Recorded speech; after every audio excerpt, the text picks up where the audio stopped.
அடையாள அட்டை விநியோகம் மீண்டும் ஆரம்பம்.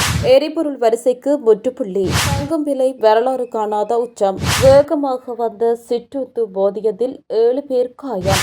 ஈராக் வழங்கிய ஆதரவுக்கு புதிய ஈரானிய உயர்தலைவர் நன்றி.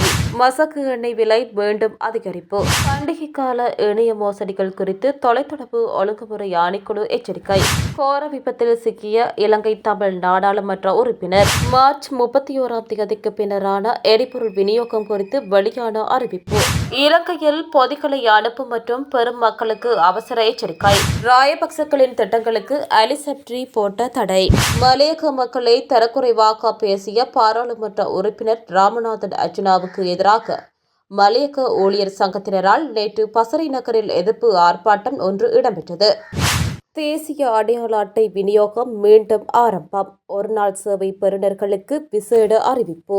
இடைநிறுத்தப்பட்டிருந்த தேசிய அடையாள அட்டை வழங்கும் பணிகள் இன்று முதல் மீள ஆரம்பிக்கப்படவுள்ளதாக ஆட்பதிவு திணைக்களம் தெரிவித்துள்ளது. ஆட்பதிவு திணைக்களத்தின் கணினி கட்டமைப்பில் ஏற்பட்ட தொழில்நுட்ப பிரச்சினை காரணமாக அண்மையில் தேசிய அடையாள அட்டைகளை விநியோகிக்கும் பணிகள் இடைநிறுத்தப்பட்டிருந்தன. அதன்படி கடந்த 23, 24 மற்றும் 26ஆம் தேதிகளில் ஒருநாள் சேவையோடாக தேசிய அடையாள அட்டைகளை பெற்றுக்கொள்ள வருகை தந்து அதனை பெற்றுக்கொள்ள முடியாது போனவர்களுக்கு இன்று தேசிய அடையாள அட்டைகள் வழங்கப்பட உள்ளன. அதற்கமைய பத்திரமுல்லையில் உள்ள தலைமை அலுவலகம் மற்றும் மாகாண அலுவலகங்களில் இந்த செயற்பாடுகள் இன்று முதல் ஆரம்பிக்கப்பட உள்ளன. அதே நேரம் தேசிய அடையாள அட்டைகளை வழங்கும் வழமையான சேவைகள் ஏப்ரல் மாதம் 6ஆம் தேதி முதல் வழமைக்கு திரும்பவுள்ளதாக அறிவிக்கப்பட்டுள்ளது. எரிபொருள் வரிசைக்கு முற்றுப்புள்ளி. ஒற்றை இரட்டை இலக்க முறைமையில் புதிய மாற்றம். வாகன இலக்கத்தகட்டின் கடைசி இலக்கத்தின் அடிப்படையில் எரிபொருள் விநியோகிக்கும் நடைமுறை எதிர்வரும் தினங்களில் எவ்வாறு முன்னெடுக்கப்படும் என்பது குறித்த இறுதி தீர்மானம் இன்று எடுக்கப்படவுள்ளதாக இலங்கை பெட்ரோலிய கூட்டுத்தாபனம் தெரிவித்துள்ளது. தொடர்ச்சியாக ஒற்றை எண்களை கொண்ட தினங்கள் வருவதை கருத்தில் கொண்டு எரிபொருள் விநியோகத்தில் பின்பற்ற வேண்டிய நடைமுறைகள் குறித்து தற்போது கலந்துரையாடப்பட்டு வருவதாக கூட்டுத்தாபனத்தின் முகாமைத்துவ பணிப்பாளர் மஜூர நெத்திகுமார தெரிவித்தார். இதுகுறித்து அவர் மேலும் தெரிவிக்கையில், நாட்டில் மே மாதம் நடுப்பகுதி வரை போதுமான அளவு எரிபொருள் கையிருப்பில் உள்ளது. எனவே பொதுமக்கள் தேவையற்ற அச்சம் கொள்ள தேவையில்லை. எனினும் எரிபொருளை சிக்கனமாகவும் அத்தியாவசிய தேவைகளுக்காகவும் மாத்திரம் பயன்படுத்துமாறு நுகர்வோர் கேட்டுக் கொள்ளப்படுகிறார்கள். தற்போது நடைமுறையில் உள்ள எரிபொருள் விநியோக கட்டுப்பாட்டு முறையின்படி வாகன இலக்க தகட்டின் கடைசி இலக்கம் இரட்டை எண்ணாக இருப்பின் இரட்டை எண்களை கொண்ட திகதிகளில் எரிபொருள் வழங்கப்படும். வாகன இலக்க தகட்டின் கடைசி இலக்கம் ஒற்றை எண்ணாக இருப்பின் ஒற்றை எண்களை கொண்ட திகதிகளில் எரிபொருள் வழங்கப்படும். மார்ச் 31ஆம் தேதிக்கு பின்னரான விநியோக கட்டமைப்பு மற்றும் இந்த வரிசை முறைமையில் மாற்றங்கள் அவசியமா என்பது குறித்து இன்றைய ஆலோசனை கூட்டத்தில் தீர்மானிக்கப்பட உள்ளது. எரிபொருள் விநியோகத்தை முறையாக முகாமைத்துவம் செய்யவும் வரிசைகளை குறைக்கவும் இந்த நடைமுறை பின்பற்றப்படுவதால் பொதுமக்களின் ஒத்துழைப்பு அவசியம் எனவும் அவர் மேலும் குறிப்பிட்டார். தங்கும் விலை வரலாறு காணாத உச்சம். சர்வதேச சந்தையில் ஏற்பட்டுள்ள பாரிய பொருளாதார மாற்றங்கள் மற்றும் மத்திய கிழக்கில் நீடித்து வரும் போர்ச்சூழல் காரணமாக தங்கம் மற்றும் வெள்ளியின் விலைகள் நேற்று பாரிய அதிகரிப்பை பதிவு செய்துள்ளன. பாதுகாப்பு புகலிடமாக முதலீட்டாளர்கள் தங்கத்தை தெரிவு செய்வதால் இந்த விலை உயர்வு ஏற்பட்டுள்ளதாக பொருளாதார ஆய்வாளர்கள் தெரிவிக்கின்றனர். அதற்கமைய ஒரு அவுன்ஸ் தங்கத்தின் விலை 4493.79 விற்பனை செய்யப்படுகிறது. அதே நேரம் வெள்ளி ஒரு அவுன்ஸ் வெள்ளியின் விலை $69.77 விற்பனை செய்யப்படுகிறது. சர்வதேச நாணய சந்தையில் டாலரின் மதிப்பு அதிகரித்து வருவது தங்கத்தின் விலையில் தாக்கத்தை ஏற்படுத்தியுள்ளது. மேலும் பங்கு சந்தைகளில் நிலவும் தளபல் நிலையால் முதலீட்டாளர்கள் தங்களின் சொத்துக்களை பாதுகாக்க தங்கம் மற்றும் வெள்ளி மீது அதிக ஆர்வம் காட்டி வருகின்றனர். இந்நிலையில் கடந்த சில நாட்களாக உள்நாட்டு சந்தையில் தங்கத்தின் விலை ஏற்ற இறக்கங்களுடன் காணப்பட்டது. எனினும் சர்வதேச சந்தையில் ஏற்பட்டுள்ள இந்த அதிரடி விலை அதிகரிப்பு காரணமாக இலங்கையிலும் தங்கத்தின் விலை மேலும் அதிகரிக்க வாய்ப்புள்ளதாக கருதப்படுகிறது. வேகமாக வந்த சிற்றுந்து மோதியதில் 7 பேர் காயம். பிரித்தானியாவின் டெர்பி நகர் மையப்பகுதியில் உள்ள பிரேயர் கேட் பகுதியில் சனிக்கிழமை இரவு அதிவேகமாக வந்த கருப்பு நிற சுசுகி ஸ்வீப்பர் ரக சிற்றுந்து ஒன்று பிரித்தானியாவின் டெர்பி நகர் மையப்பகுதியில் உள்ள பிரேயர் கேட் பகுதியில் சனிக்கிழமை இரவு அதிவேகமாக வந்த கருப்பு நிற சுசுகி ஸ்வீப்பர் ரக சிற்றுந்து ஒன்று பாதசாரிகள் மீது மோதியதில் 7 பேர் காயமடைந்தனர். இந்த சம்பவம் தொடர்பாக கொலை முயற்சி மற்றும் ஆபத்தான முறையில் வாகனத்தை செலுத்திய குற்றச்சாட்டின் கீழ் 36 வயதுடைய நபர் ஒருவர் கைது செய்யப்பட்டுள்ளார். கைது செய்யப்பட்டவர் இந்தியாவை பூர்வீகமாக கொண்டவர் என்றும் நீண்ட காலமாக பிரித்தானியாவில் வசித்து வருபவர் என்றும் காவல்துறை தெரிவித்துள்ளது. இந்த சம்பவத்தில் காயமடைந்த 7 பேரும் பலத்த காயங்களுக்கு உள்ளாகியுள்ள போதிலும் அவர்கள் எவரும் உயிருக்கு ஆபத்தான நிலையில் இல்லை என உறுதிப்படுத்தப்பட்டுள்ளது. இந்த சம்பவம் குறித்து பயங்கரவாத எதிர்ப்பு பிரிவினர் விசாரணைகளை முன்னெடுத்துள்ள போதிலும் தற்போதைய நிலையில் இது ஒரு பயங்கரவாத செயலாக கருதப்படவில்லை என தெரிவிக்கப்பட்டுள்ளது. சம்பவம் நடந்த சில நிமிடங்களிலேயே சந்தேக நபர் கைது செய்யப்பட்டதோடு அந்த பகுதியில் தடயவியல் நிபுணர்கள் மேலதிக சோதனைகளை முன்னெடுத்து வருகின்றனர். இதேவேளை வாகனங்களை ஆயுதமாக பயன்படுத்தி தாக்குதல் நடத்துவது போன்ற சம்பவங்கள் குறித்து நாடாளுமன்றத்தில் பேசவுள்ளதாக அந்த தொகுதி நாடாளுமன்ற உறுப்பினர் கேத்தரின் அட்கின்சன் தெரிவித்துள்ளார். ஈராக் வழங்கிய ஆதரவுக்கு புதிய ஈரானிய உயர்தலைவர் நன்றி. ஈரான் மீது முன்னெடுக்கப்படும் ஆக்கிரமிப்புகளுக்கு எதிராக தெளிவான நிலைப்பாட்டை எடுத்து தங்களுக்கு ஆதரவளித்த ஈராக் மக்களுக்கும் அந்த நாட்டின் உயர்மட்ட மத தலைவர்களுக்கும் ஈரானின் புதிய உயர்தலைவர் மொஜ்தபா கமேனி தனது பாராட்டுகளையும் நன்றிகளையும் தெரிவித்துள்ளார். ஷியா இஸ்லாமிய பிரிவின் மிகவும் மதிக்கத்தக்க தலைவர்களில் ஒருவரான ஈராக்கின் அயதுல்லா அலி அல் சிஸ்தானி மற்றும் ஈராக் மக்கள் ஈரானுக்கு வழங்கிய வெளிப்படையான ஆதரவை பாராட்டி மொஜ்தபா கமேனி இந்த எழுத்துப்பூர்வ செய்தியை அனுப்பியுள்ளதாக ஈரானின் ISNA செய்தி நிறுவனம் தெரிவித்துள்ளது. ஈரானின் 1979 இஸ்லாமிய புரட்சிக்கு பிறகு அவரது தந்தை அயதுல்லா அலி கமேனி மற்றும் புரட்சியை தோற்றுவித்த அயதுல்லா ருஹல்லா கொமைனி ஆகியோருக்கு பின் ஈரானின் 3வது உயர்மட்ட தலைவராக மொஜ்தபா கமேனி பதவியேற்றுள்ளார். இருப்பினும் அவர் பதவியேற்றது முதல் இதுவரை மக்கள் முன்னிலையில் நேரில் தோன்றவில்லை. மொஜ்தபா கமேனி நேரில் தோன்றாதது சர்வதேச அளவில் பல்வேறு ஊகங்களை ஏற்படுத்தியுள்ளது. எனினும் அண்மையில் நடத்தப்பட்ட வான்வழி தாக்குதலில் ஏற்பட்ட காயங்களிலிருந்து அவர் மீண்டு வருவதாக ஈரானிய அரசு தொலைக்காட்சியும் சில அதிகாரிகளும் தெரிவித்துள்ளனர். மசகு எண்ணெய் விலை மீண்டும் அதிகரிப்பு. ஒரு பீப்பாய் $115 கடந்தது. ஆசிய சந்தைகள் இன்று காலை திறக்கப்பட்ட நிலையில் மசகு எண்ணெய் விலை பாரிய உயர்வை சந்தித்துள்ளதாக சந்தை தரவுகள் தெரிவிக்கின்றன. இதன்படி ஒரு பீப்பாய் பிரெண்ட் ரக மசகு எண்ணெயின் விலை 2.9% அதிகரித்து $115.84 பதிவாகியுள்ளது. கடந்த பிப்ரவரி 28 ஈரான் மீது அமெரிக்கா மற்றும் இஸ்ரேல் நடத்திய தாக்குதல்களுக்கு முன்னர் ஒரு பீப்பாய் எண்ணெய் சுமார் $72 என்ற அளவிலேயே வர்த்தகம் செய்யப்பட்டது. எனினும் போர் ஆரம்பமானதிலிருந்து சர்வதேச சந்தையில் எண்ணெய் விலையில் பாரிய மாற்றங்கள் ஏற்பட்டு வருகின்றன. கடந்த வாரம் மார்ச் 19 எண்ணெய் விலை உச்சகட்டமாக $118 வரை அதிகரித்திருந்தது. பின்னர் கடந்த வெள்ளிக்கிழமை மாலை நிலவரப்படி $112க்கும் சற்று குறைவாக காணப்பட்ட போதிலும் இன்று காலை வர்த்தகம் ஆரம்பமானதும் மீண்டும் $115 தாண்டியுள்ளது. போருக்கு முந்தைய விலையுடன் ஒப்பிடுகையில் இது மிகப்பெரிய அதிகரிப்பு என்பதுடன் உலகளாவிய எரிசக்தி சந்தையில் பெரும் நெருக்கடியை ஏற்படுத்தியுள்ளது. பண்டிகை கால இணைய மோசடிகள் குறித்து தொலைத்தொடர்பு ஒழுங்குமுறை ஆணைக்குழு எச்சரிக்கை. எதிர்வரும் பண்டிகை காலத்தை முன்னிட்டு சமூக வலைதளங்கள், குறுஞ்செய்திகள் மற்றும் தொலைபேசி அழைப்புகளூடாக முன்னெடுக்கப்படும் பண மோசடிகள் குறித்து பொதுமக்கள் மிகுந்த அவதானத்துடன் செயற்படுமாறு தொலைத்தொடர்பு ஒழுங்குமுறை ஆணைக்குழு எச்சரிக்கை விடுத்துள்ளது.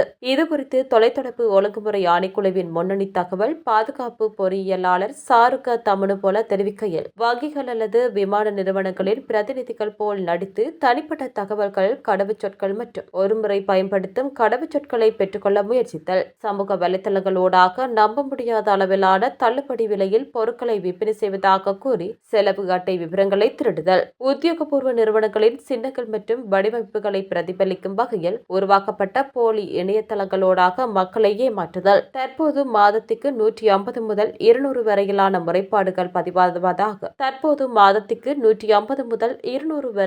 முறைப்பாடுகள் பதிவாவதாக குறிப்பிட்ட அவர் பண்டிகை காலத்தில் இவை அதிகரிக்கக்கூடும் என தெரிவித்தார். குறிப்பாக இணையதள மோசடிகள், காதல் மற்றும் நட்புறவு ரீதியான மோசடிகள், பொது விநியோக மோசடிகள், போலி முதலீட்டு திட்டங்கள் போன்ற வகையில் இடம்பெறுகின்றன. இதேவேளை சந்தேகத்துக்கிடமான அழைப்புகள் அல்லது செய்திகள் கிடைத்தால் பொதுமக்கள் பதற்றமடைய வேண்டாம் என அறிவுறுத்தப்பட்டுள்ளது. சம்பந்தப்பட்ட வங்கி அல்லது விமான நிறுவனத்தின் உத்தியோகபூர்வ தொலைபேசி எண்களோடாக தொடர்பு கொண்டு தகவல்களை உறுதிப்படுத்தவும். எக்காரணம் கொண்டும் உங்களின் ரகசிய குறியீடுகளை அந்நியர்களுக்கு வழங்க வேண்டாம். ஏதேனும் சந்தேகத்துக்கிடமான சம்பவங்கள் நிகழ்ந்தால் அது குறித்து உடனடியாக காவல்துறைக்கு அறிவிக்குமாறு கேட்டுக் கொள்ளப்பட்டுள்ளது. தொலைத்தொடர்பு ஒழுங்குமுறை ஆணைக்குழு இத்தகைய சம்பவங்களுக்கு தேவையான தொழில்நுட்ப ஒத்துழைப்பை வழங்கினாலும் இது தொடர்பான சட்ட நடவடிக்கைகளை காவல்துறையினரே முன்னெடுப்பார்கள் என்றும் சாருக தமனு போல மேலும் தெரிவித்தார். கோர விபத்தில் சிக்கிய இலங்கை தமிழ் நாடாளுமன்ற உறுப்பினர். தேசிய மக்கள் சக்தி கட்சியின் புத்தளம் மாவட்ட நாடாளுமன்ற உறுப்பினர் முகமது பைசல் ஓட்டிச் சென்ற கார் மதில் மீது மோதியதில் விபத்துக்குள்ளானார். விபத்துக்குள்ளாகியுள்ளது. சிலாபத்தில் பண்டாரவத்தை வளைவில் வீதியிலிருந்து விலகி மதில் ஒன்றில் மோதியுள்ளதாக போலீசார் தெரிவித்துள்ளனர். இந்த விபத்தில் காரும் மதிலும் பலத்த சேதமடைந்துள்ளதாகவும் தெரிவிக்கப்பட்டுள்ளது. நேற்றிரவு சுமார் 11:45 மணியளவில் இந்த விபத்து நிகழ்ந்ததாகவும் அப்போது காரில் நாடாளுமன்ற உறுப்பினர் மட்டுமே இருந்ததாகவும் கூறப்படுகிறது. இந்த சம்பவம் குறித்து சிலாபம் போலீசார் மேலதிக விசாரணைகளை மேற்கொண்டு வருகின்றனர். மார்ச் 31ஆம் தேதிக்கு பின்னரான எரிபொருள் விநியோகம் குறித்து வெளியான அறிவிப்பு.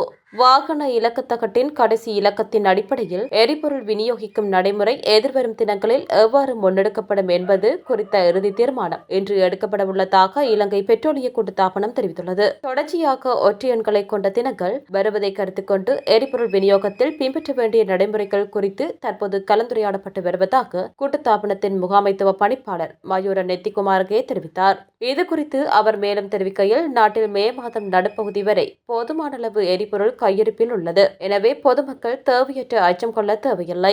எனினும் எரிபொருளை சிக்கனமாகவும் அத்தியாவசிய தேவைகளுக்காகவும் மாத்திரம் பயன்படுத்துமாறு நுகர்வோர் கேட்டுக் கொள்ளப்படுகிறார்கள். தற்போது நடைமுறையில் உள்ள எரிபொருள் விநியோக கட்டுப்பாட்டு முறையின்படி வாகன இலக்க தகட்டின் கடைசி இலக்கம் இரட்டை எண்ணாக இருப்பின் இரட்டை எண்களை கொண்ட திகதிகளில் எரிபொருள் வழங்கப்படும். வாகன இலக்க தகட்டின் கடைசி இலக்கம் ஒற்றை எண்ணாக இருப்பின் ஒற்றை எண்களை கொண்ட திகதிகளில் எரிபொருள் வழங்கப்படும். மார்ச் 31ஆம் தேதிக்கு பின்னரான விநியோக கட்டமைப்பு மற்றும் இந்த வரிசை முறைமையில் மாற்றங்கள் அவசியமா என்பது குறித்து இன்றைய ஆலோசனைக் கூட்டத்தில் தீர்மானிக்கப்படவுள்ளது.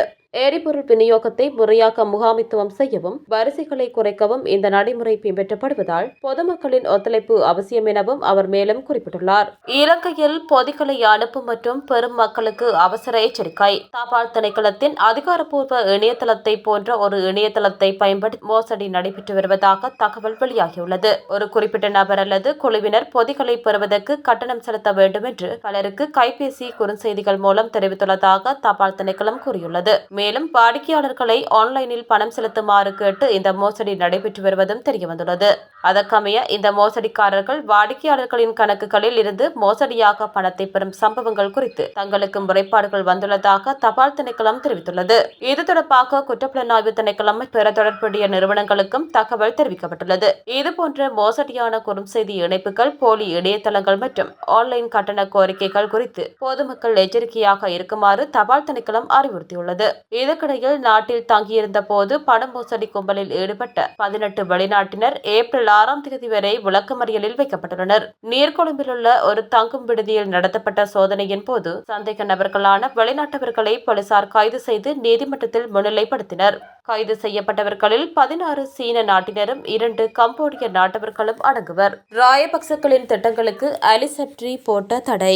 உலகிற்கு பாரிய பாதிப்புகளை ஏற்படுத்தி வரும் மத்திய கிழக்கு யுத்த சூழலுக்கு மத்தியில் நாமல் ராஜபக்ச உள்ளிட்ட எதிர்க்கட்சியினர் முன்னெடுத்து வரும் சந்தர்ப்பவாத அரசியலை புறந்தள்ள முன்னாள் அமைச்சரும் சட்டத்தரணியுமான அலிசப்ரி யதார்த்தமான சில அறிவுரைகளை அரசுக்கு முன்வைத்துள்ளார்.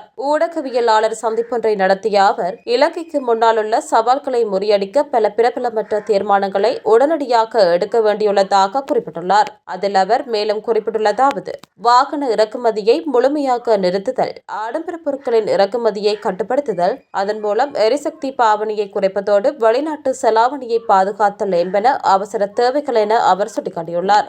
மேலும் எவ்வளவு கடினமான சூழ்நிலைகள் நிலவினாலும் அவற்றை சகித்துக் கொண்டு வாரத்தின் 5 நாட்களும் அரசு சேவையை தடையின்றி முன்னெடுத்துச் செல்ல வேண்டும் என்றும், ஒட்டுமொத்தமாக அரசு மற்றும் தனியார் துறைகளின் பொருளாதார செயல்பாடுகளை உயர்ந்தபட்ச செயற்பாட்டில் பேண வேண்டும் என்றும் அவர் வலியுறுத்தியுள்ளார். கோட்டாபய ராயபக்சவின் சட்டத்தரணியாக பணியாற்றியதுடன் அந்த அரசாங்கத்தில் நீதிவழி விவகாரம் மற்றும் பொருளாதார அபிவிருத்தி அமைச்சராகவும் செயல்பட்ட அலிசப்ரி முன்வைத்துள்ள இந்த யதார்த்தமான கருத்துக்கள் குறித்து பல விமர்சகர்கள் தமது பாராட்டுகளை தெரிவித்து வருகின்றனர். மலையக மக்களை தரக்குறைவாக பேசிய பாராளுமன்ற உறுப்பினர் ராமநாதன் அர்ஜுனாவுக்கு எதிராக மலையக ஊழியர் சங்கத்தினரால் நேற்று பசறை நகரில் எதிர்ப்பு ஆர்ப்பாட்டம் ஒன்று இடம்பெற்றது. பசறை போலீஸ் நிலையத்துக்கு முன்பாக இருந்து பதாதைகளை ஏந்தியவாறு அமைதியான வழியில் நடைபவனியாக பசறை பேருந்து நிலையம் வரை வந்து எதிர்ப்பு ஆர்ப்பாட்டத்தில் ஈடுபட்டவர்கள் பசறை பேருந்து தரிப்பிடத்துக்கு முன்பாக பதாதைகளை ஏந்தியவாறு அமைதி வழியில் எதிர்ப்பினை வெளிப்படுத்தினர். மலையக மக்களை இழிவாக பேசிய அர்ஜுனா கைது செய். மலையக மக்களை இழிவாக பேசிய பாராளுமன்ற ராமநாதன் அர்ஜுனா பகிரங்கமாக மக்களிடம் மன்னிப்பு கேட்க வேண்டும் எனவும் மேலும் பல வாசகங்களை எழுதிய பதாதைகளை ஏந்தியவாறு எதிர்ப்பு ஆர்ப்பாட்டத்தில் ஈடுபட்டனர். இவ்வமைதி வழி எதிர்ப்பு போராட்டத்தில் மலையக ஊழியர் சங்கத்தின் பொதுச் செயலாளர் கண்மணி சிவனேசன், சிவில் அமைப்பினர் என பலரும் கலந்து கொண்டிருந்தமை குறிப்பிடத்தக்கது.